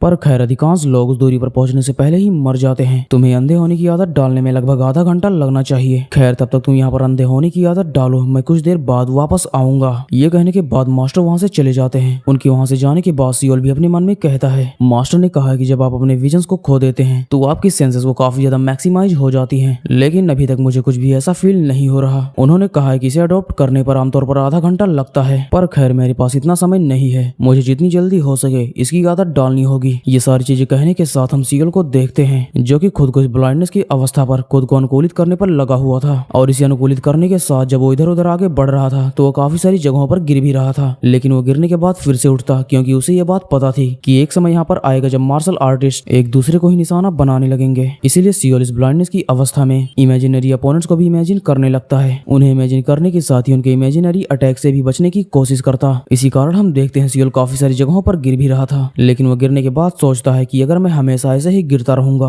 जब भी मेरे ऊपर अटैक होगा तो फिर ऐसे काम नहीं चलने वाला। मुझे इस ब्लाइंड की अवस्था में खुद की बॉडी को बैलेंस करना सीखना होगा। दूसरी तरफ मास्टर भी फ्रेश वगैरह होने के बाद वो भी अपनी कुटिया से बाहर निकल चुके थे। बाहर निकलने के बाद जब वो सियोल को देखते हैं तो वो काफी ज्यादा हंसने भी लगते हैं, क्योंकि वो कहते हैं इस बच्चे को तो देखो ये अलग ही खोया हुआ है और वो इधर उधर भटक रहा है। लेकिन जब ये कहने के बाद वो सियोल को थोड़ा सा और ध्यान से ऑब्जर्व करते हैं तो उसे देखने के बाद इन्हें भी ये पता चल जाता है कि वो फालतू में इधर उधर नहीं भटक रहा, बल्कि वो इमेजिनरी अपोनेंट्स को इमेजिन कर रहा है। वो भी इसे देखकर कहते हैं ये थोड़ा अनयूजुअल है, क्योंकि जहाँ नॉर्मली बाकी के लोग अपना विजन खोने के बाद वो पेशेंसली वेट करते हैं ताकि उनकी सेंसेस थोड़ी अवेक हो जाए, वहीं पर ये बच्चा पागलों की तरह इधर उधर घूम रहा है, यहाँ तक कि लड़ने के लिए इमेजिनरी अपोनेंट्स को भी इमेजिन कर रहा है। शायद इसने इसलिए इतनी जल्दी इस स्थिति को अडॉप्ट कर लिया। इसके बाद मास्टर सियोल से कहते हैं, बच्चे मुझे लगता है कि तुम्हें इसकी आदत हो चुकी है, तो फिर इस स्थिति में चलो और मेरे शॉट को डॉज करने की कोशिश करो। इसके बाद सीन शिफ्ट होता है। हम 3 दिनों बाद का सीन देखते हैं। हम देखते हैं सियोल को वो भी लगातार 3 दिनों से ब्लाइंड की अवस्था में था, और ना कि वो सिर्फ ब्लाइंड फोर्स की अवस्था में था, बल्कि वो मास्टर के द्वारा किए जाने वाले अटैक से भी बच रहा था। हालांकि मास्टर के कई सारे अटैक्स को डॉज करने के साथ मास्टर के कई सारे अटैक्स सियोल के ऊपर काफी तेजी से लग भी रहे थे, लेकिन सियोल यहाँ पर होने वाले सारे अटैक्स को काफी ध्यान से ऑब्जर्व कर रहा था। मास्टर भी सियोल को देखकर वो अपने मन में कहते हैं, अब लगभग 3 दिन बीत चुके हैं, तो अब तक तो इस बच्चे को इस ट्रेनिंग मेथड पर काफी सारे सवाल उठाने चाहिए थे, लेकिन इसके अपोजिट ये बच्चा ये कोई भी सवाल नहीं कर रहा, बल्कि ये मेरे सारे अटैक्स को सह रहा है। गाइस हम सियोल को देखते हैं जो कि सचमुच काफी ज्यादा दयनीय स्थिति में पहुंच गया था, लेकिन अब भी उसने बिल्कुल भी हिम्मत नहीं हारी। वो लगातार इस ट्रेनिंग मेथड को किए जा रहा था, वो भी बिना एक भी सवाल किए। मास्टर उससे पूछते भी हैं कि आखिर तुम कोई सवाल क्यों नहीं करते, क्या तुम इस बात को लेकर क्यूरियस नहीं हो कि इस टेक्निक में डॉज वगैरह कैसे करते हैं और इस ट्रेनिंग मेथड में कौन कौन सी टेक्निक्स इंक्लूड हैं। सियोल उसका जवाब देते हुए कहता, नहीं, जैसा कि आपने स्टार्टिंग में ही कहा था, यहाँ का मार्शल आर्ट और यहाँ की काफी सारी चीजें आपके आत्मज्ञान पर निर्भर करती हैं, इसीलिए मैं यहाँ पर सोच रहा हूँ कि यहाँ पर जो भी चीजें हो रही है उसके पीछे जरूर से ही कोई ना कोई कारण होगा।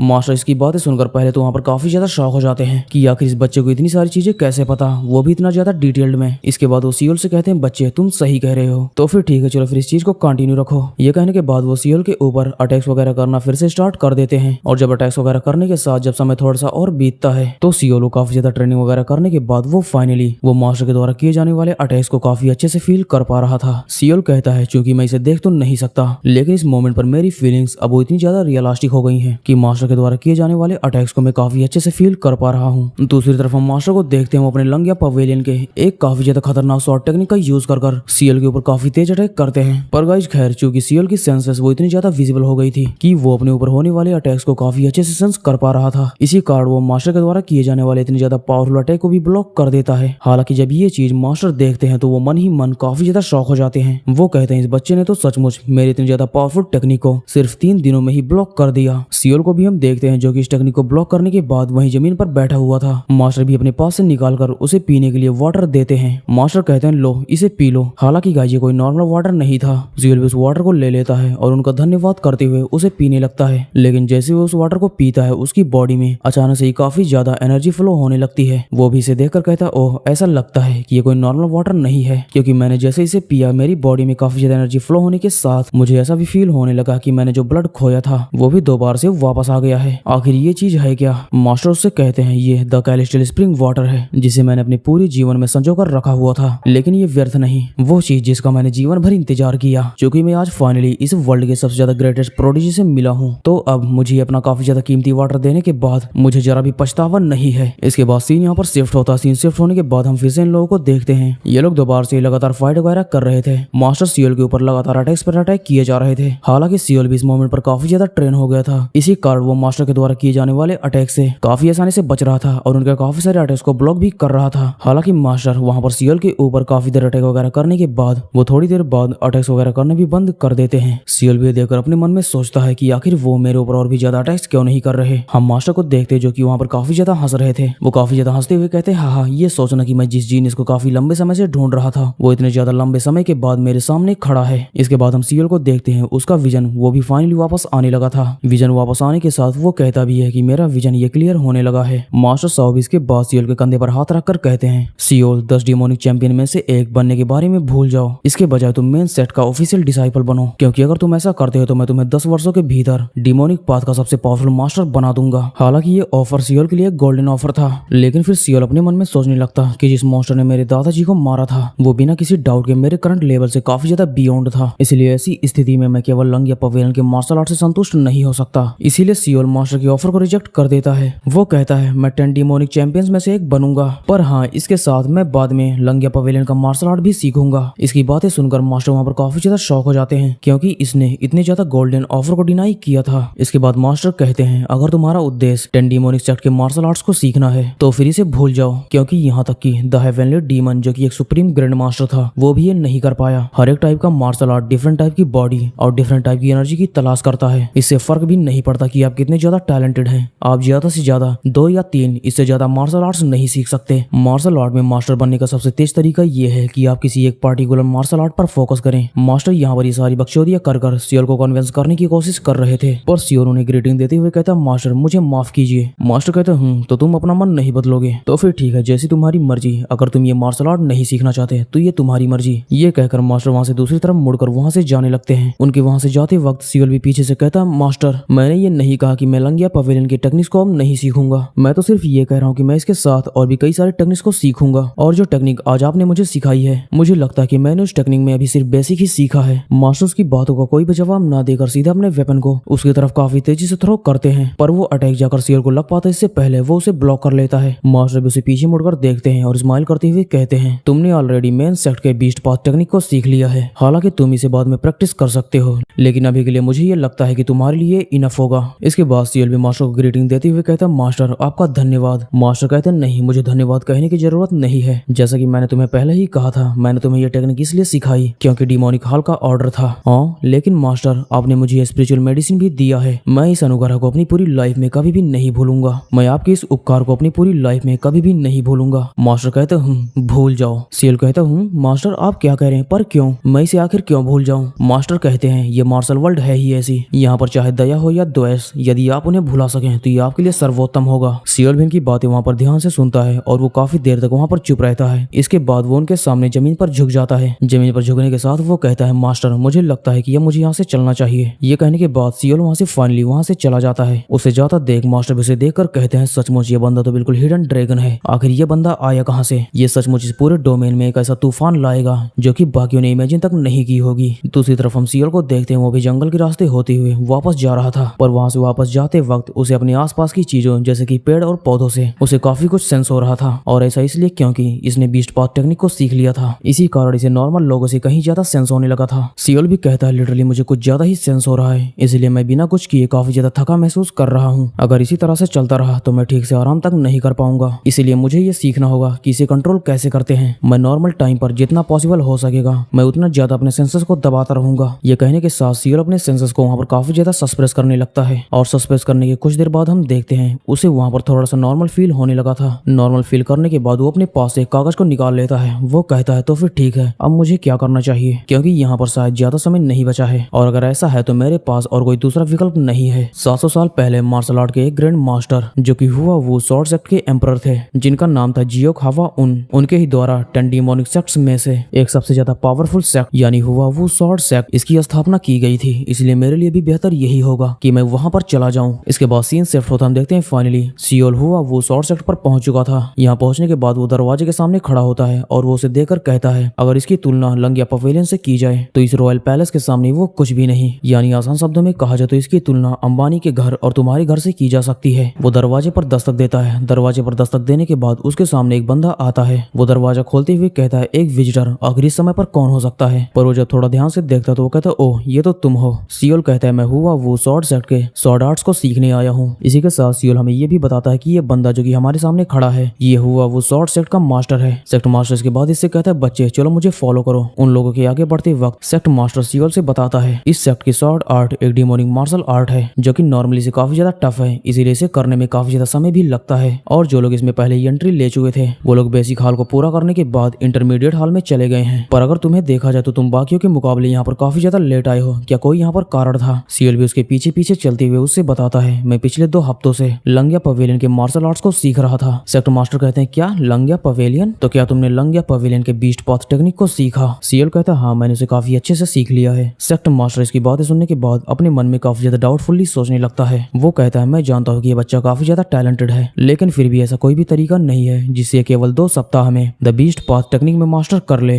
शायद मुझे लगता है कि साहू यानी उस बंदे ने इससे परेशानी से बचने के लिए उसे ऐसे ही वहाँ से भेज दिया होगा और उसने इसे झूठ मूठ से ये कह दिया होगा कि तुम इसे फाइनली सीख गए हो। खैर ठीक है बच्चे, सबसे पहले मैं तुम्हें अपना इंट्रोडक्शन दे देता हूँ। मेरा नाम जिंगाक है और मैं बिगिनर हॉल का चार्ज हूँ। तुम मुझे ब्रिगेड लीडर कहकर भी बुला सकते हो। गाइस खैर चूंकि सियोल को शुरुआत में लग रहा था कि ये बंदा यहाँ का सेक्ट मास्टर है, लेकिन ये बंदा यानी जिंगाक यहाँ का सेक्ट मास्टर ना होके सिर्फ यहाँ के बिगिनर हॉल का इंस्ट्रक्टर था। इसके बाद वो ट्रेनिंग स्टार्ट करने से पहले वो सियोल से एक लास्ट बार कंफर्म भी करता है कि क्या तुम वाकई हुआ वो के शॉर्ट टेक्निक को सीखना चाहते हो। अभी भी तुम्हारे पास समय है, दूसरे ट्रेनिंग ग्राउंड्स में जाना अभी भी तुम्हारे लिए बेहतर होगा। सियोल उसका जवाब देते हुए कहता है आपकी चिंता के लिए धन्यवाद, लेकिन मैं इसी सेक्ट के शॉर्ट टेक्निक को सीखना चाहूंगा। जिंगा कहते हूँ मैं समझ गया। ये कहने के बाद वो अपने पैर से फर्श पर काफी तेजी से अटैक करते हैं। उनके काफी तेज अटैक करने के बाद उनके पीछे से एक ताम्रपत्र निकलता है जिस पर काफी सारी चीजें लिखे होने के साथ उस पर काफी सारी चीजों का डायग्राम भी बना हुआ था। वो डायग्राम की तरफ अपनी उंगली से इशारा करते हुए सियोल से कहते हैं इसमें हमारे सेक्ट के बेसिक फॉर्म और प्रैक्टिकल प्रिंसिपल्स लिखे हुए हैं जो कि टोटल 13 हैं। चलो इस डायग्राम में जो भी बना हुआ है उसी के बेसिस पर अपनी ट्रेनिंग स्टार्ट कर दो। हम देखते उसमें अजीबो गरीब डायग्राम्स बने हुए थे जो कि शॉर्ट डायग्राम थे। सियोल भी उसे देखता है लेकिन उसे उसमें कुछ भी समझ में नहीं आ रहा था। वो मास्टर से पूछता है मास्टर आखिर मुझे इसके साथ क्या करना चाहिए? मास्टर मतलब गाइज वही ब्रिगेड लीडर जिसे मैं मास्टर कहकर बुलाने वाला हूँ क्योंकि ये मेरे लिए थोड़ा सा आसान है। मास्टर इससे कहते हैं हाँ मुझे क्या करना चाहिए? नहीं रुको, अब ये मत कहना कि तुम इन शॉर्ट डायग्राम्स को रीड नहीं कर सकते। सियोल कहता हाँ बिल्कुल मैं इसे रीड नहीं कर सकता।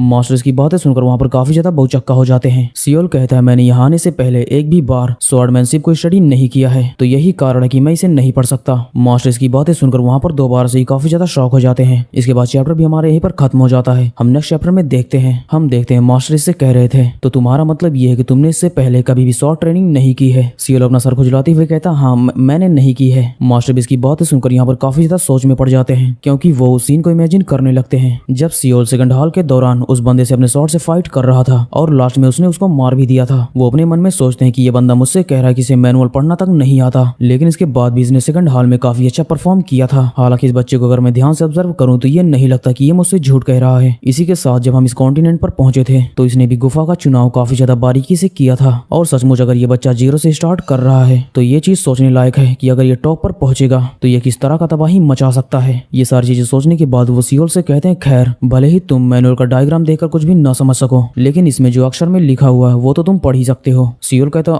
हाँ वो तो मैं पढ़ सकता हूँ। इसके बाद सियोल उसमें जो कुछ भी लिखा होता है उसे पढ़ने लगता है। हम देखते उसमें लिखा था सबसे पहले अपनी बॉडी को रिलीज करो, पूरा शरीर आराम में ना जाए, इसके साथ धीरे धीरे बहते रहो। उसे पढ़ने के बाद मास्टर इसका अर्थ भी समझाने लगते हैं। वो कहते हैं सबसे पहला रिलीज द बॉडी, इसका मतलब ये है कि शॉर्ट टेक्निक का यूज करते हुए अपनी मांसपेशियों को ढीला करो और सुचारू रूप से आगे बढ़ो। हालांकि आपको स्पेशली अपने हिप्स और अपने पेट पर तनाव कम करना होगा। मास्टर जैसा जैसा बता रहे थे सियोल भी बिल्कुल सेम उसी तरह फॉलो कर रहा था। वो वहाँ पर अजीब तरह से झुकने के बाद कहता है क्या मास्टर ऐसे ही? मास्टर कहते हैं हाँ बिल्कुल ऐसे ही। उसे ये बेसिक चीजें बताने के साथ मास्टर अपने मन में भी सोचते हैं एक ऐसी जगह जहाँ पर हेवनली डीमन वॉरियर्स को सिलेक्ट किया जाता है। वहाँ पर बेसिक टेक्निक्स के फंडामेंटल्स को समझाना ये थोड़ा सा ऑकवर्ड है। इसके बाद मास्टर उसके कंधे और उसके पेट पर हाथ रखते हुए कहते हैं 6 पैक हो तो तुम्हारा काफी बढ़िया आ गया है। गाइज मजाक कर रहा हूँ। मास्टर उसे पोस्चर सिखा रहे थे। वो कहते हैं अपने मन को पूरी तरह से शांत रखो और अपनी बॉडी को भी ढीला छोड़ दो और एफर्टलेसली फ्लो के साथ आगे बढ़ो। सियोल भी इसके बाद अपने स्टंट्स को बनाने लगता है। मास्टर उसे देखकर कहते हैं हाँ तुम बिल्कुल सही कर रहे हो। वो अपने मन में भी कहते हैं इस बच्चे को मैं जो कुछ भी बताता हूँ वो उसे तुरंत ही समझ जाता है और बिल्कुल परफेक्टली एकदम सेम उसी तरीके से करता है।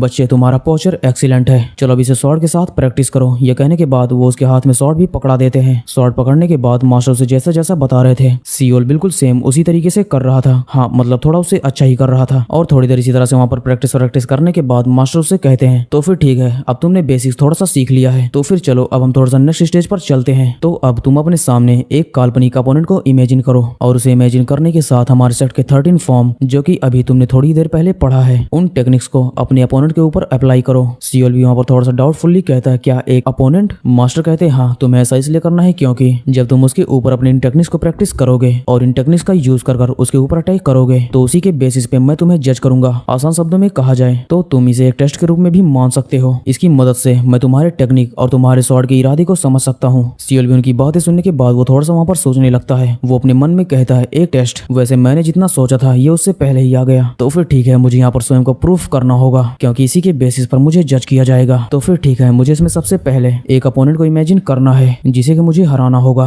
पर ब्लडी भैया इमेजिनरी अपोनेंट्स को हराने की क्या ही जरूरत, इमेजिनेशन बंद कर दो, अपोनेंट हार गया तो गाइस नहीं चूती हो तुम। हम देखते हैं फाइनली सियोल ने अपने सामने एक अपोनेंट को इमेजिन कर लिया था। वो उसे इमेजिन करने के बाद वो इस सेक्ट के 13 टेक्निक्स को अप्लाई कर उसके ऊपर अटैक करना स्टार्ट कर देता है। जैसे कि पहला टेक्निक, फिर दूसरा टेक्निक, फिर तीसरा टेक्निक, ऐसे ऐसे कर वो लगातार उसके ऊपर अटैक किए जा रहा था। हालांकि जब मास्टर भी इसके फाइट को देखता है तो वो भी काफी ज्यादा शॉक हो जाता है क्योंकि ये जिस तरह से अपने अपोनेंट के ऊपर अटैक कर रहा था मानो ये कोई बिगिनर नहीं बल्कि एक स्वॉर्ड मास्टर हो। इसी तरह से वहाँ पर काफी देर फाइट वगैरह चलती है और फिर फाइनली बारी आती है 13th फॉर्म की जिसका नाम था 7 सीक्वेंस। और गाइस फाइनली जब 13th फॉर्म को प्रैक्टिस करने की बारी आती है तो ये अपने सामने कोई नॉर्मल अपोनेंट को इमेजिन नहीं कर रहा था बल्कि सियोल अपने सामने उस बंदे को इमेजिन करने लगा था जिसने कि उसके ग्रैंडपा को मारा था। और फिर क्या था, इस चीज को इमेजिन करने के बाद मानो सियोल वहाँ पर बिल्कुल पागल हो चुका था। वो उसके ऊपर एक अपोनेंट की तरह नहीं बल्कि एक एनिमी की तरह अटैक करने लगा था। और गाइस इसी तरह से वहाँ पर काफी देर तक फाइट वगैरह चलती है और फाइट वगैरह वहाँ पर काफी देर चलने के बाद सियोल वहाँ पर हार जाता है। हाँ एक इमेजिनरी अपोनेंट से, क्योंकि लास्ट में सियोल के अपोनेंट ने उसकी दोनों हाथों को काट दिया था बिल्कुल उसी तरह जैसे कि तुम्हारी एक्स तुम्हारा काटती है। और फिर जब फाइट वगैरह वहाँ पर खत्म होती है तो सियोल भी वहाँ पर काफी ज्यादा हाफ रहा था। वो कहता हाँ मैं हार गया, शायद मुझे लगता है कि मैंने इसमें कुछ खास अच्छा परफॉर्म नहीं किया है इसलिए शायद मैं इस टेस्ट में पास भी नहीं हो पाऊंगा। लेकिन वहीं दूसरी तरफ मास्टर्स के परफॉर्मेंस को देखकर वहाँ पर काफी ज्यादा शॉक थे। वो भी यहाँ पर ज्यादा समय ना गवाकर वो सियोल से कहते हैं बच्चे तुम पास हो गए। सियोल कहता हाँ।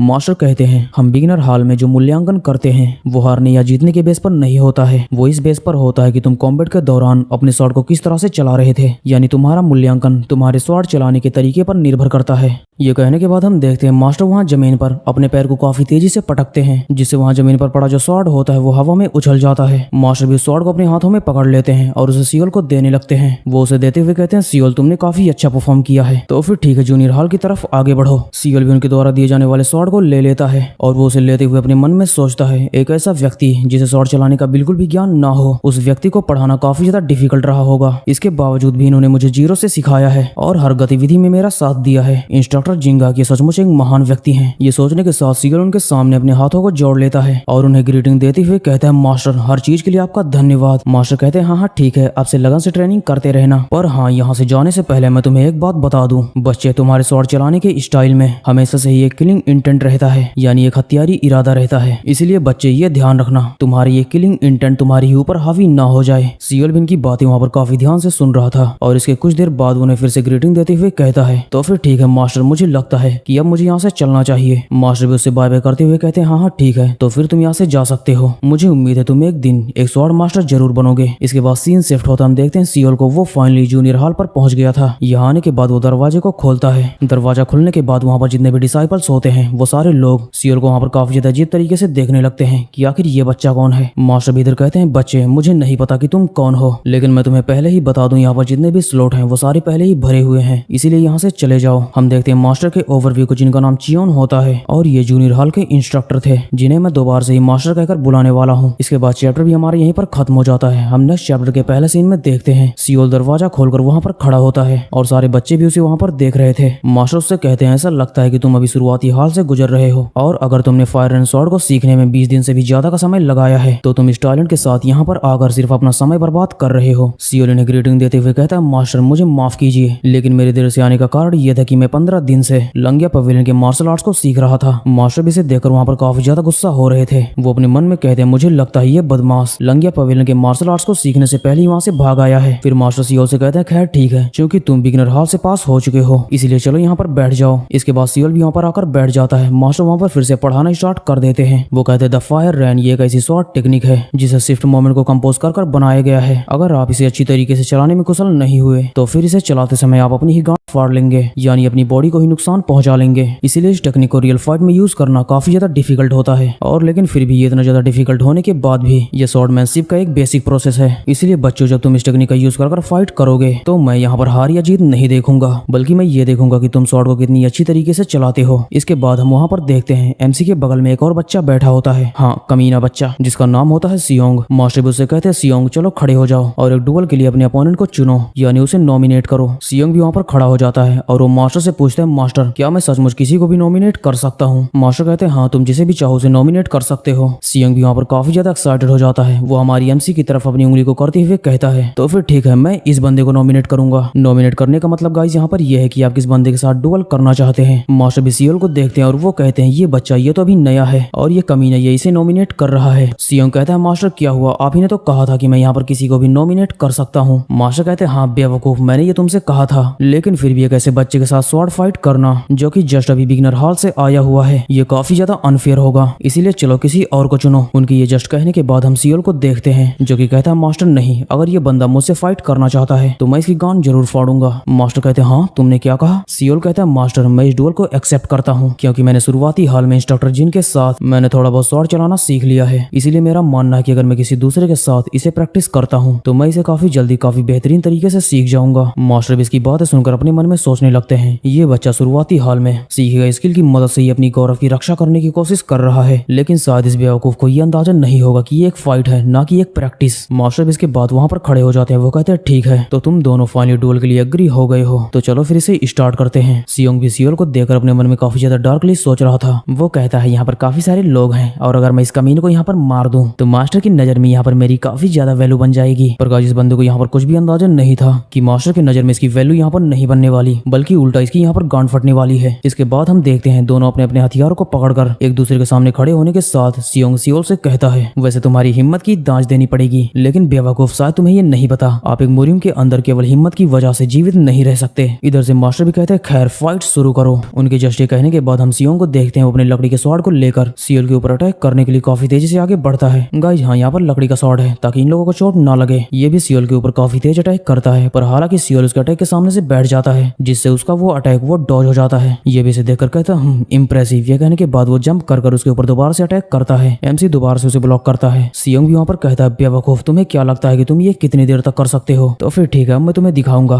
The fire and sword technique. ये कहने के बाद वो सियोल के ऊपर दोबारा से काफी ज्यादा स्लैशेस मारने लगता है। हालांकि हम सियोल को देखते हैं वो उसके स्लैशेस से वहाँ पर काफी आसानी से डॉज कर रहा था। सियोंग भी जब देखता है कि वो मेरे अटैक से काफी आसानी से बच रहा है तो ये देखकर वो भी वहाँ पर काफी ज्यादा गुस्सा हो जाता है। वो कहता है आह कमीने मैं तुम्हें मार डालूंगा। मास्टर भी सियोंग को देखकर कहते हैं इस बच्चे का स्वॉर्ड चलाने का तरीका ये काफी ज्यादा खतरनाक है। वहीं दूसरी तरफ ये बच्चा यानी सियोल ये ना कि सिर्फ इसके अटैक को डॉज कर रहा है बल्कि ध्यान से देखा जाए तो ऐसा लगता है कि जैसे उसके ऊपर होने वाले अटैक को वो पहले से ही सेंस कर ले रहा है। पर रुको नहीं, अब ये मत कहना कि इस बच्चे ने द बीस्ट डाओ टेक्निक को सीख लिया है। गाइस हाँ यहाँ पर कंफ्यूज मत होना, द बीस्ट डाओ और द बीस्ट पाथ दोनों एक ही मार्शल आर्ट है। क्योंकि पाथ को चाइनीज में डाओ कहते हैं, यही कारण है कि कहीं कहीं पर डाओ लिखा है। मास्टर बताते हैं ये मार्शल आर्ट एक सुप्रीम मार्शल आर्ट है जिसमें इतिहास में केवल कुछ ग्रेट मास्टर्स ही इसमें महारत हासिल कर पाए थे। इसलिए कोई भी बंदा जो कि भले ही क्यों ना हेवन से आया हो वो भी सिर्फ 15 दिनों में इसमें महारत हासिल नहीं कर सकता। इसलिए मास्टर सियोल से भी कहते हैं अगर तुम यहाँ पर सिर्फ इसके अटैक को डॉज करते हो तो इसे तुम्हारा मूल्यांकन नहीं किया जा सकता। मेरा मानना कि मैंने कहा था कि डुअल में आपके स्वॉर्डमैनशिप को देखना है न कि सिर्फ आपके रिफ्लेक्सेस और इनसाइट को। सियोल की बातें सुनकर वहाँ पर बिल्कुल खड़ा हो जाता है। वो कहता ठीक है अगर बात ऐसी है तो फिर मैं इन्हें दिखाऊंगा। ये कहने के बाद वो वहाँ पर करता है पहला अटैक और वो पहला अटैक इतना ज्यादा पावरफुल होता है कि वहाँ पर जितने जितने भी लोग होते हैं वो बहुचक्का हो जाते हैं और इसके बाद फिर से एमसी उसके ऊपर दोबारा अटैक करता है। हालांकि सियोंग इसके अटैक को तो डॉज कर देता है, लेकिन इसके अटैक को देखकर ये तो समझ में आ गया था कि ये कोई नॉर्मल अटैक नहीं बल्कि ये the fire and sword art है। सियोंग भी यहाँ पर एमसी के अटैक से बचते हुए वो वहाँ पर काफी ज्यादा एक्साइटेड हो रहा था। वो काफी ज्यादा हंसते हुए कहता हा कमीने, मैं तेरे अटैक से आग बंद कर भी बच सकता हूँ। पर उसके ओवर कॉन्फिडेंस के बीच सियोल का एक अटैक उसके ऊपर लैंड हो जाता है, जिससे उसे वहाँ पर काफी ज्यादा दर्द भी होता है। वो कहता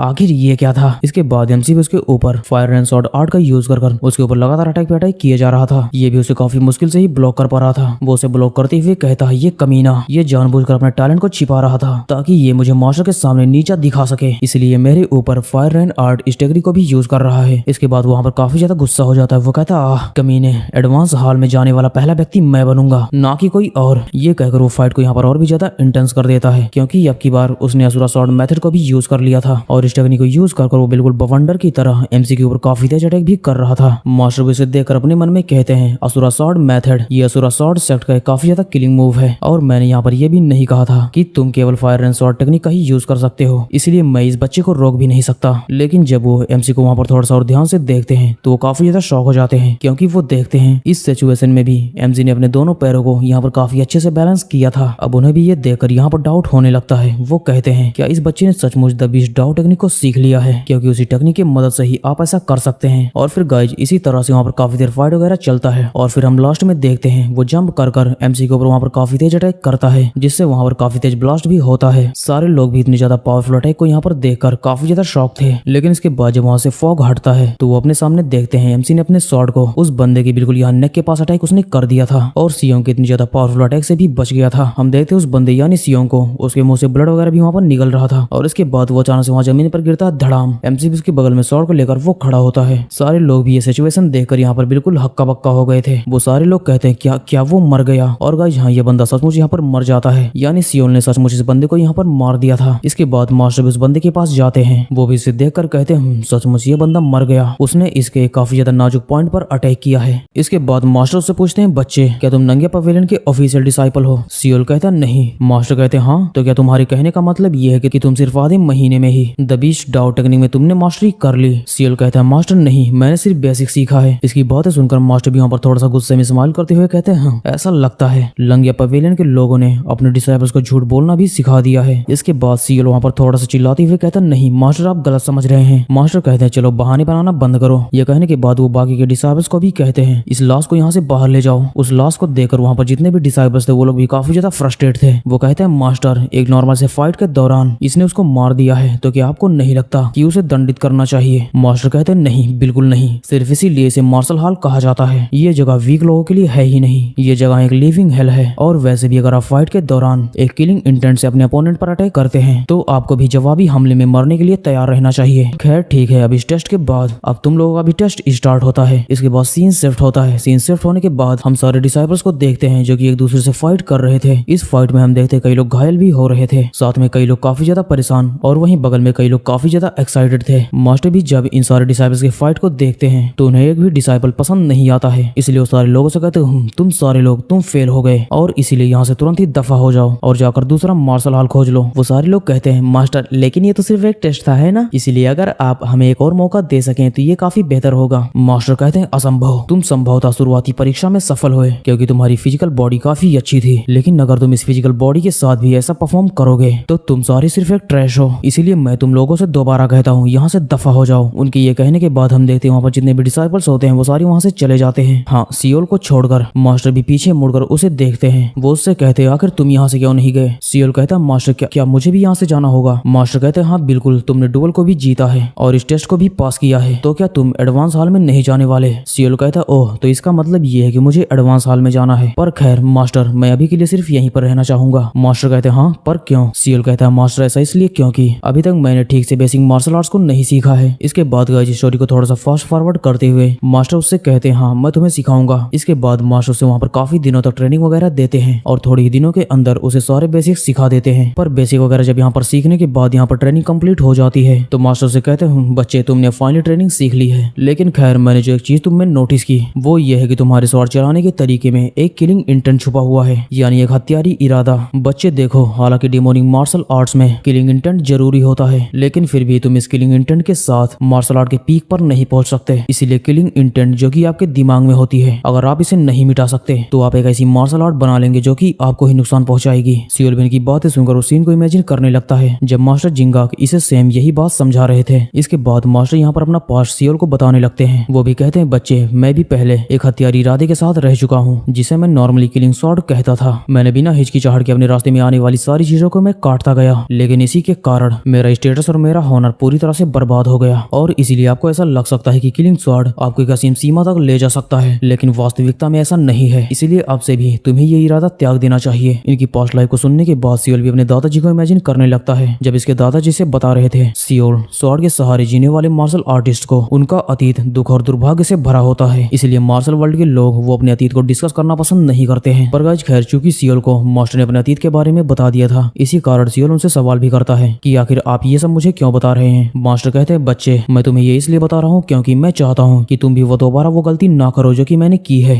खैर ठीक है, वो बातें छोड़ो। बच्चे तुमने अपना नाम स्टार्टिंग में क्या बताया था? सियोल कहता है, मेरा नाम सियोल है। मास्टर कहते हैं, तो इसका मतलब ये है कि जो सेकंड हॉल में लास्ट सर्वाइवल बचा था वो तुम थे। सियोल कहता है, जी मास्टर, वो मैं ही था। इसके बाद मास्टर उसे कुछ इंपॉर्टेंट बातें बताने लगते हैं। वो कहते हैं, तुम्हारे अपोनेंट काफी ज्यादा टैलेंटेड हैं क्योंकि वो बचपन से ही मार्शल आर्ट की ट्रेनिंग ले रहे हैं, इसलिए एडवांस हॉल में जब तुम ट्रेनिंग स्टार्ट करने जाओगे तो तुम्हारे और उनके बीच के मार्शल आर्ट का गैप काफी ज्यादा बढ़ जाएगा क्योंकि उनकी फाउंडेशन तुम्हारी मुकाबले काफी ज्यादा मजबूत है। इसीलिए इस अंतर को पाटने के लिए शीघ्रता से तुम्हें काफी ज्यादा बेहतर मार्शल आर्ट सीखनी होगी। मास्टर कहते हैं, पर खैर वहाँ जाने से पहले मेरे पास कुछ है जो कि मैं तुम्हें देना चाहूंगा। ये कहकर वो अपने हाथ को सियोल की तरफ बढ़ाते हैं और उसे वो दिखाते हुए कहते हैं, एक टेक्निक यानी जिनारो मुसांग, उसे सीखते समय मैं फेल हो गया था और इसीलिए मेरी उंगलियों की सारी नसें भी कट गई थी। ये काफी ज्यादा डेंजरस स्वॉर्ड स्टाइल है जिसका यूज करते समय शायद तुम अपनी भुजाओं को भी खो सकते हो। एडवांस हाल में जाने के बजाय आप अपने दोनों हाथों को भी खो सकते हैं जो कि दोनों हाथों का यूज भी ना कर पाए। तो क्या तुम सहमत हो? इनके इस तरह की बातें सुनकर सियोल को वहाँ पर कुछ भी समझ में नहीं आ रहा था, लेकिन फिर भी उसे ये अंदाजा हो जाता है कि ये कुछ तो चीज है जो कि बाद में मेरे काफी ज्यादा काम आ सकती है। क्योंकि गाइस सियोल यहाँ पर बदला लेने के लिए वो किसी भी हद तक जा सकता था, इसलिए वो मास्टर से भी कहता है, मास्टर तो फिर ठीक है मैं इसे करूंगा। इसके बाद गाइस सीन यहाँ पर शिफ्ट होता है। हम सीधे 1 महीने बाद का सीन देखते हैं। हम देखते हैं एडवांस हॉल में मास्टर सारे डिसाइपल्स को पढ़ा रहे थे और तभी वहाँ पर पीछे से सियोल भी आ जाता है। वो दरवाजा खोलता है, सारे डिसाइपल्स भी उसे दोबारा से मुड़कर देखते हैं, साथ में मास्टर भी उसे देखते हैं। सियोल को भी यहाँ आने के बाद सेंस होने लगता है कि यहाँ की हवा, यहाँ का माहौल और यहाँ का ऑरा, ये सारी चीजें बिल्कुल डिफरेंट है जो कि ट्रेनिंग करने के दौरान मुझे इंटरमीडिएट हॉल में कभी भी ऐसा फील नहीं हुआ था। मास्टर इधर इससे कहते हैं, बच्चे तुम सियोल हो है ना, मैंने तुम्हारे बारे में सुना है और इसी के साथ आज मैंने पढ़ाना जस्ट अभी स्टार्ट किया है, इसीलिए चलो और अपनी सीट ले लो। इसके बाद सियोल भी आकर डिसाइबल्स के पीछे जाकर बैठ जाता है। इसके बाद मास्टर अपने सारे डिसाइबल से उसे इंट्रोड्यूस करवाते हुए कहते हैं, बच्चों हमारे पास एक नया डिसाइपल आया है जो कि ये बच्चा अभी भी नया नया आया है, इसीलिए मैंने जो पीछे तुम्हें टेक्निक्स पढ़ाई थी उसके बारे में मैं तुम्हें दोबारा से बता देता हूँ ताकि ये बच्चा भी समझ जाए। ये कहने के बाद मास्टर वहाँ पर फिर से पढ़ाना स्टार्ट कर देते हैं। उनके पढ़ाते वक्त सियोल भी अपने मन में सोचता है, अगर मैंने इंटरमीडिएट हॉल में